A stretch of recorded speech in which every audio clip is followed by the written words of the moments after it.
Uma coisa que eu achei interessante no capítulo anterior, capítulo 29, que a reunião das irmãs com o André e com o Vicente, ele chamou a atenção de André e Vicente a inteligência e a capacidade de expressão delas, que elas, de uma forma assim singela e muito real, muito verdadeiro, então elas se expressaram. Eu achei isso muito interessante. E que foi assim, que difere muitas vezes das nossas apresentações, que às vezes a gente fala abobrinha, fala coisinhas, fala alguma coisa que não é real, que não é verdadeiro, que não vai realmente do sentimento. E elas não, a maneira delas era pura, né? Assim, uma simplicidade e uma sinceridade bem marcante.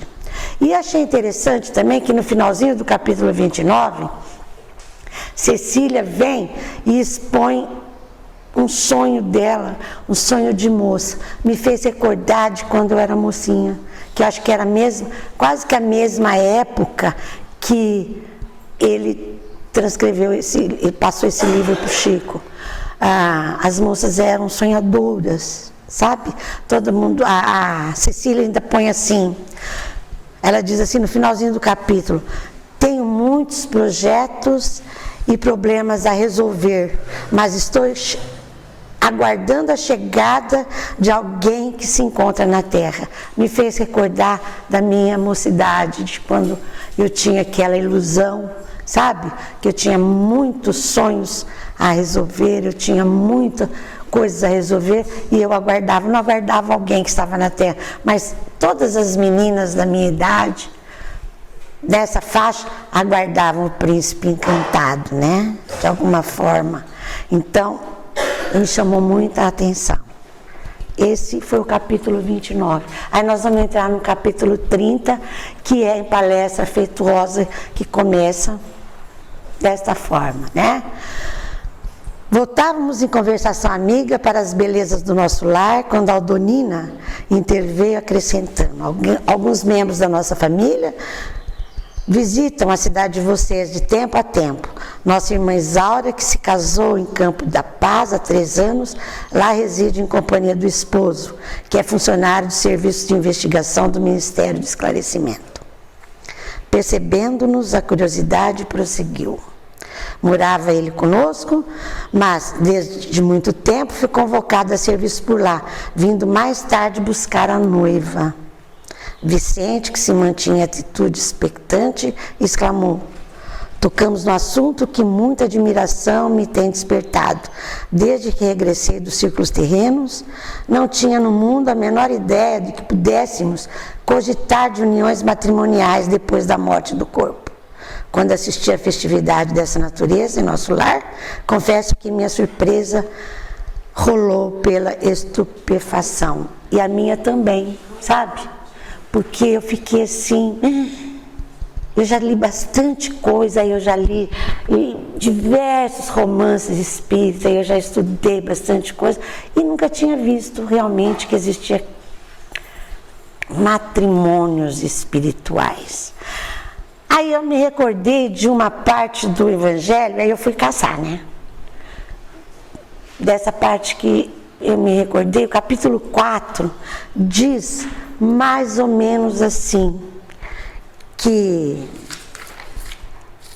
a continuidade dos sentimentos existe mesmo após a morte física.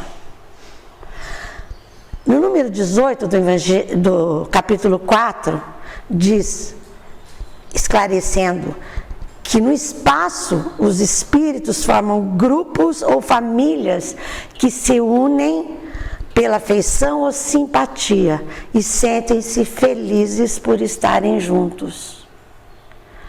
Olha, nós não formamos uma família só aqui nesse planinho, não.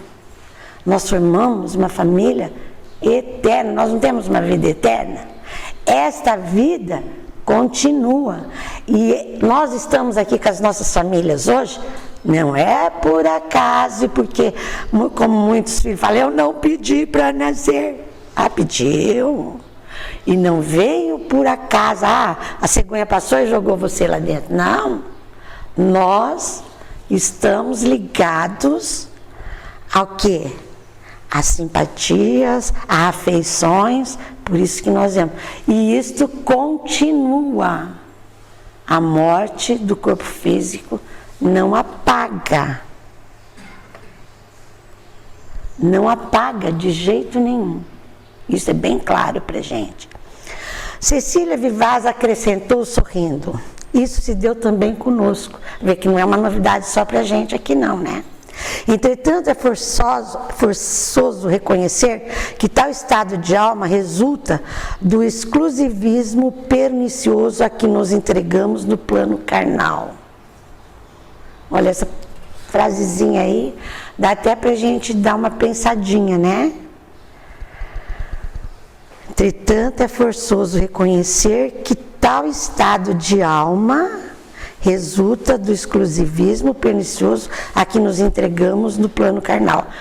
O que é isso? Que nós aqui pensamos que não poderia existir, nós não tínhamos ideia, nós não tínhamos consciência de que existe um casamento espiritual. Por quê? Porque a gente aqui temos uma ideia meio deturpada sobre isso, né? Se o casamento humano é um dos mais belos atos da existência na Terra, por que deixaria de existir aqui, onde a beleza sempre mais que tem essência e mais pura? E além do mais, é imprescindível ponderar que não vivemos a revelia de leis sábias e justas. E assim como são felizes os que se casam em nosso plano, assentou o companheiro, detonando aspirações secretas do coração. Vicente já ficou meio senhadinho também, né? Aldonina esboçou um gesto expressivo e considerou: sim, para possuirmos aqui essa aventura, é preciso ter amado na terra, movimentando os mais nobres impulsos dos espíritos.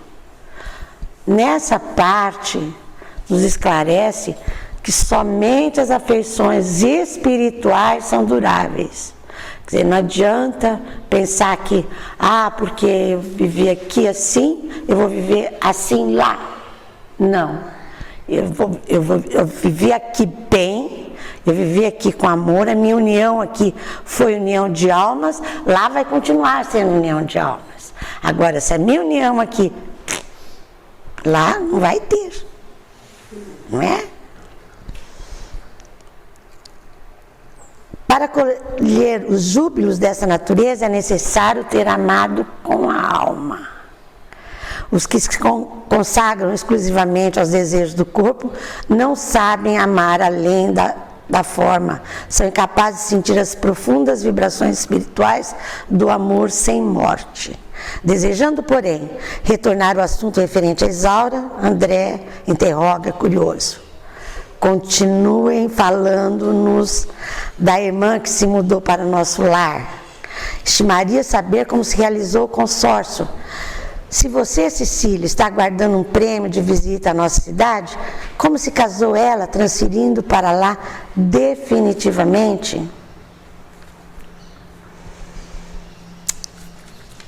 Vejam bem, se as uniões na Terra forem somente por interesses, como a gente costuma ver, cansa de ver, né? Porque a moça é bonita, porque o rapaz é lindo, eu vou casar com ele porque ele é lindo, né? Porque ela tem dinheiro, eu vou ficar bem. Ele tem dinheiro, ele vai me dar boas coisas. Sexualmente ela deve ser maravilhosa. Ele também. Isto não são motivos para uniões, né? A gente tem que pensar bem quando para pensar nesses assuntos, né? É um assunto mais sério. Não é comum. Hoje está até meio vulgar por aí, né? Isso não são motivos. Agora, para colher, ela explica bem aqui, para colher os júbilos dessa natureza, é necessário ter amado com a alma. Essa semana passada eu vi uma reportagem de um casal que ele está com 100 anos e ela com 97 anos. E eles estão comemorando este ano 80 anos de casamento. E o repórter então perguntou para ele assim, a repórter chegou nele e falou assim, fala a verdade para mim. O senhor sempre foi feliz? Ele falou, não, tive uns probleminha. A gente, como todo casal, tivemos probleminhas. Mas e hoje? Hoje nós vivemos muito bem. O senhor se arrepende? Não. Se eu tivesse 100 vidas eu me casaria com ela novamente. E ela foi, eu também. Quer dizer, depois de 80 anos casados, ele, se tivesse 100 vidas, ele se casaria novamente com ela. Isto é verdadeiramente um casamento de almas. Né? Isto é amor. Eu entendi isso. Quando eu vi, eu me apaixonei. Falei, meu Deus, este é o verdadeiro amor. Este amor é o amor que Aldonina e Cecília contam aqui sobre Isaura. Este é o amor que dá um casamento espiritual. Vocês não acham? Agora, tem muitos casamentos que duram 6 meses, 1 ano, 2 anos, 3 anos. Foi casamento de alma? Aí, Cecília sorriu e retrucou. Isso é outro caso. Isaura não poderia correr atrás do noivo. Olha essa parte como é super interessante. Porque estava em situação inferior a ele. Mas Antônio, como superior, podia descer e buscá-la. Não creiam, porém, que o matrimônio se tenha verificado sem qualquer preparação ou exigência. O noivo poderia conduzi-la sem qualquer formalidade, desde que recebesse o devido consentimento, porquanto obtera permissão das autoridades de nosso lar. Mas um dos chefes de serviço aconselhou a Isaura nesse sentido, explicando-lhe que, como administrador de uma colônia em condições de inferioridade, não podia se opor a qualquer embargo, mas pedia à noiva preparar-se por 6 anos sucessivos em campo da paz, antes da partida definitiva, acrescentando sensatamente que o casamento das almas é indispensável apurar o enxoval dos sentimentos. Nossa irmã sempre foi muito prudente, aceitou a solicitação e trabalhou durante todo esse tempo em nossa colônia, adquirindo valores culturais, aprimorando o campo do pensamento. Volto eu na minha juventude, no tempo, como disse o Tarcísio na palestra do dia 1º, o tempo. No meu tempo existia um noivado, era um noivado longo, às vezes não tão longo, mas era uma preparação. O noivado, o que era o noivado? O noivado era uma forma de se conhecer as famílias, dos noivos se conhecerem e saberem se eram realmente aquilo que eles queriam, se eles estavam aptos para se unirem. Era uma preparação. E assim mesmo havia tantos enganos, sabe? Muita gente ficava noivo 4, 5 anos e depois o casamento durava 3, 2, 1 ano.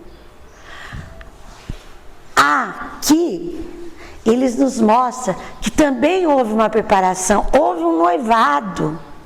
Ela se preparou como? Crescendo, trabalhando, por certo estudando, para se ter certeza daquilo que eles estavam fazendo, que é o que nós sempre deveríamos fazer.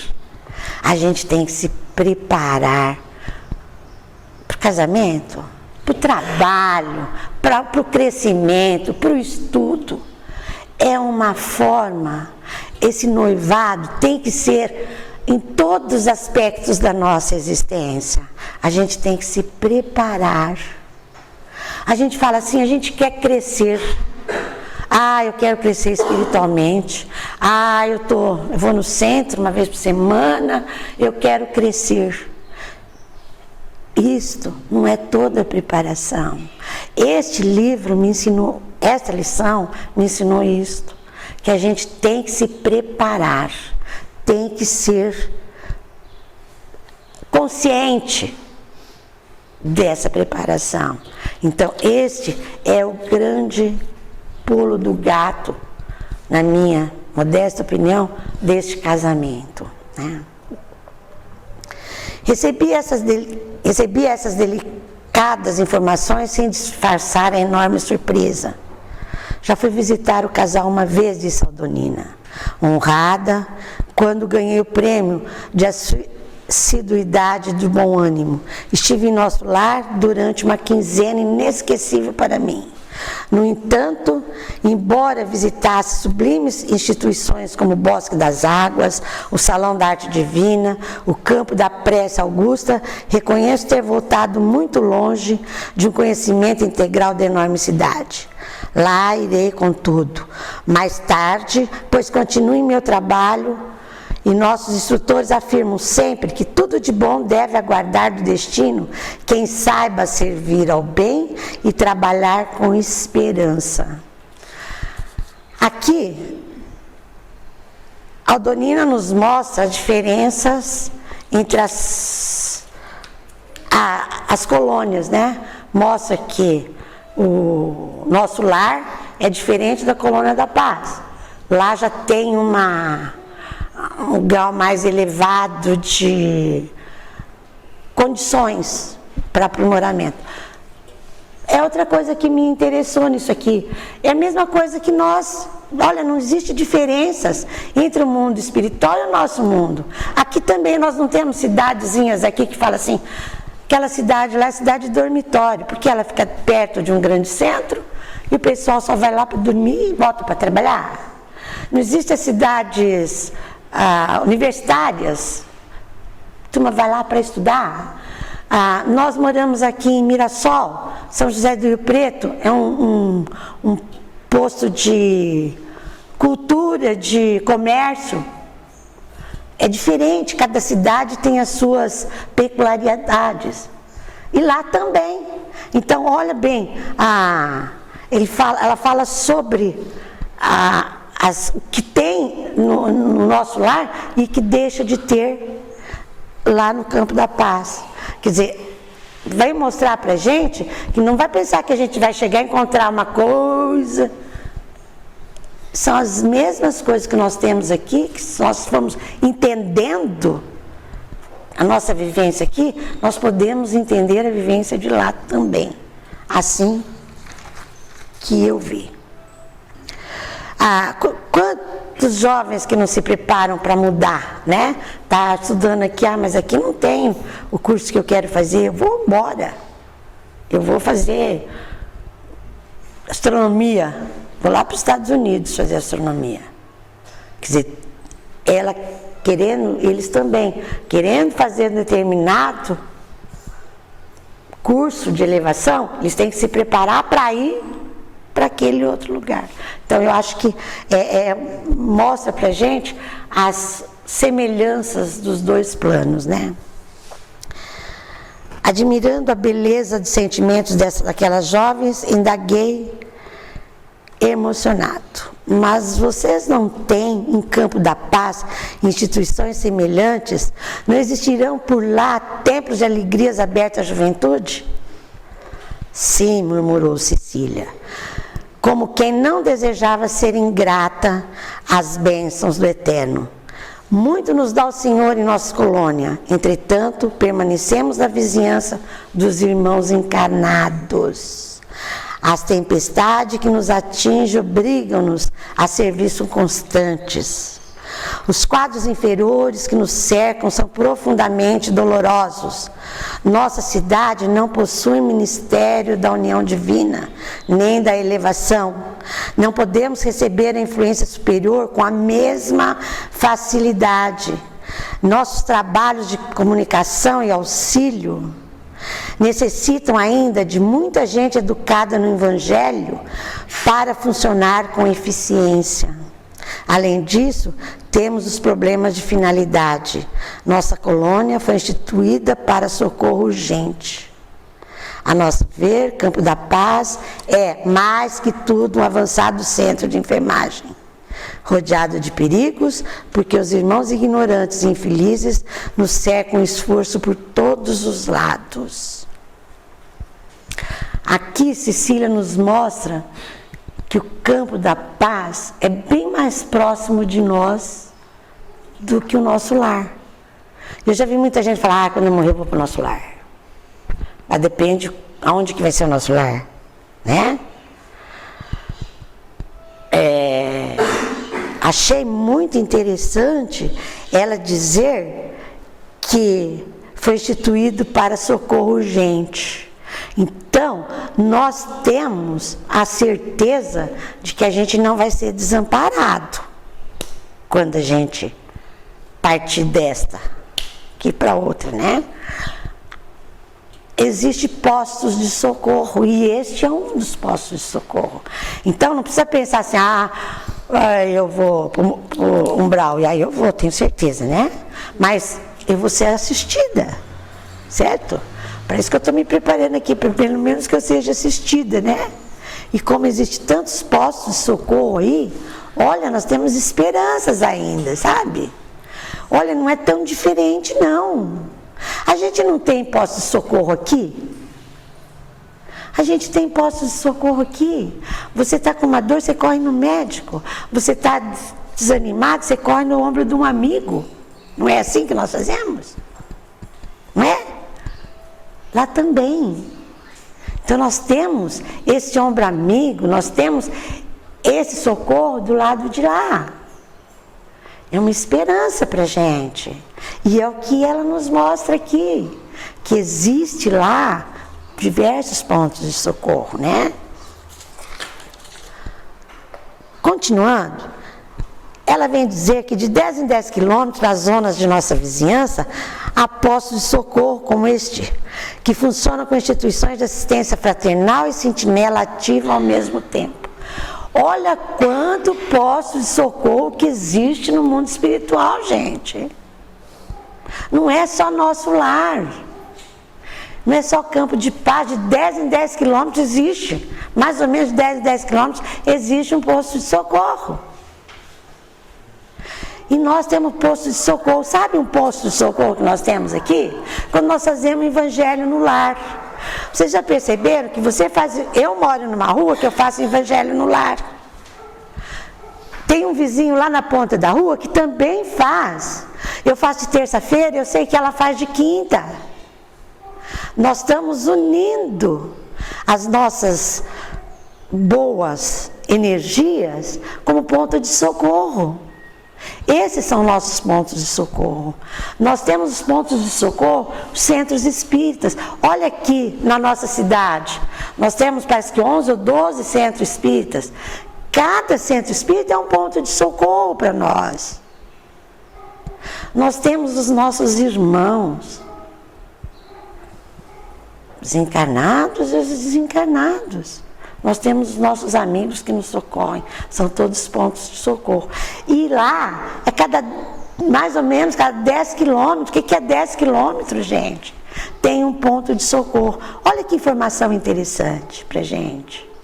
Eu gostei muito, né? O jovem fez uma pausa mais longa, observando o efeito de suas palavras e rematou. Nosso governador, quando se agravam os serviços, costuma asseverar que estamos num campo de batalha com a paz de Jesus. Imagem alguma define tão bem o nosso núcleo como esta. No exterior, o trabalho é rigoroso e incessante, mas dentro de nós existe uma tranquilidade que nós mesmos dificilmente podemos compreender. O serviço circunscreve a cidade? Perguntei. André, né? Não. O trabalho é uniforme. E eu e a Donina, por exemplo, temos grandes tarefas de assistência junto aos recém-encarnados.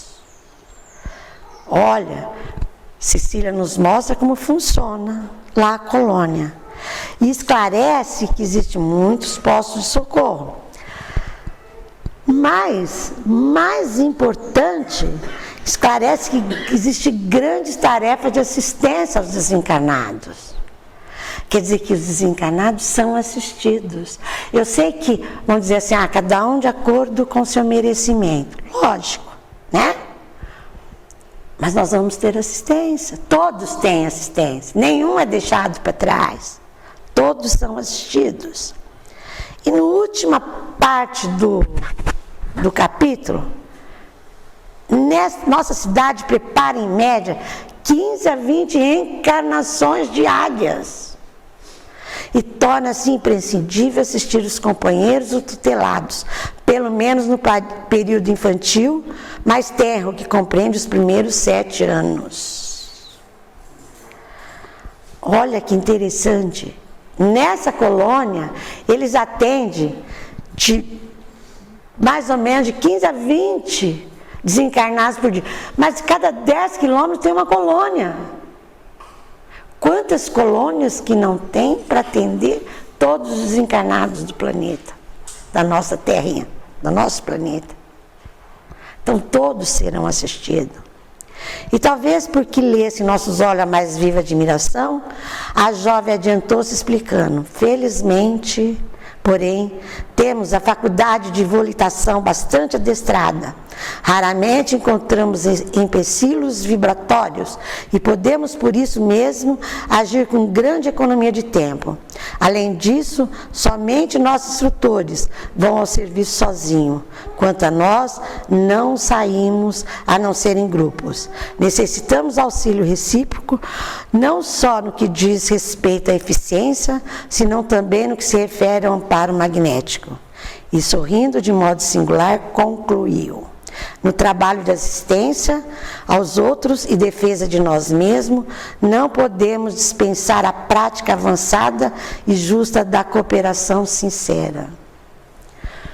Olha, nesse final elas dizem que assistem encarnados e principalmente as crianças nos primeiros anos de vida. Achei muito interessante. Já viu que nós costumamos dizer que crianças até os 7 anos são inocentes? Porque eles são assistidos. Então, para concluir, eu tirei algumas conclusões minhas, particulares aqui, deste capítulo, que eu achei interessantíssimo e difícil de fazer. Primeira conclusão que eu achei: grandes informações. Que existe uniões matrimoniais no plano espiritual. Mas que esse casamento é feito só através do amor eterno. Outro, que todos nós somos assistidos quando desencarnamos, de acordo com o nosso merecimento, mas nós vamos ter assistência. Que as colônias de atendimento não diferem muito das nossas, não, sabe? Das nossas comunidades. Só que uma coisa importante que eu achei, todo o capítulo, que tudo isso é regido pelo amor. O amor é que rege as uniões, o amor é que rege a assistência, o amor é que rege tudo o que é feito. E o amor é que deve regir a nós, mas aquele amor sincero, aquele amor desprendido de intenções. Então, para mim, a lição maior que ficou nisso daqui